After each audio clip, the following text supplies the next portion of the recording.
For companies that have thought about this in the past, and I don't know if this applies to every jurisdiction, but there's been some challenging accounting measurements, right, of capturing the fair market value of Bitcoin, something FASB. Can you talk a little bit about FASB and the significance of a change that's coming for next year? Yeah, so just to dumb it down a little bit, like prior to the changes that take effect in January of 2025, the Bitcoin that's held like on MicroStrategy's balance sheet, it can be written down. It must be written down as there's unrealized losses, but it's not able to be written up.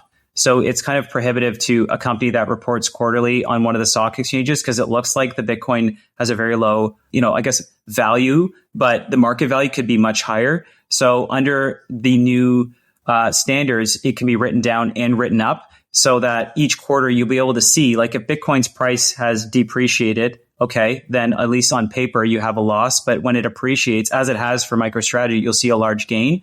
It's just that the cumulative effect of the gains for MicroStrategy in America, at least for their financial accounting standards boards, as you say, FASB, they're going to be shown on the balance sheet. It's not going to be like a huge spike in earnings because they didn't really earn it overnight. It's been earned over time. It's just that there must be a transition period where like these changes are, they pick a date and time in which they're reflected, and then going forward, they'll be reported quarterly. So what I would say is that you need to work with an accounting firm or an accountant, or at least have people in-house who understand the complexities of the Bitcoin.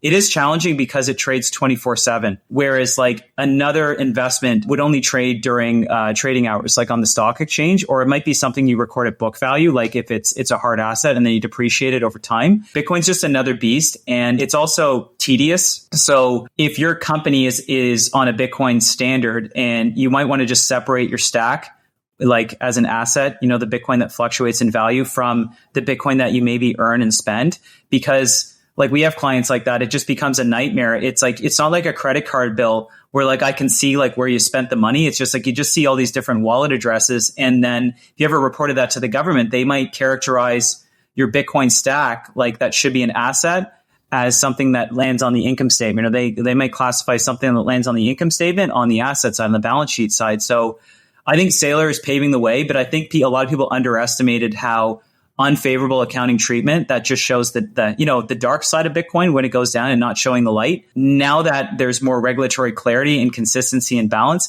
that doesn't mean people will come in overnight, but they'll at least appreciate that it's treated with fairness. And so perhaps like the accounting firm that they use can be a guiding light. And I believe they have been in terms of clarifying for smaller institutions like Semler Scientific is one. Much smaller entity that's doing the same thing. But I don't think they could have done it without a market leader. And I don't know that FASB would have necessarily changed the accounting rules if it wasn't for Saylor putting pressure on them. But that's a positive development, in my opinion, for Bitcoin. But it doesn't mean it's easy to do.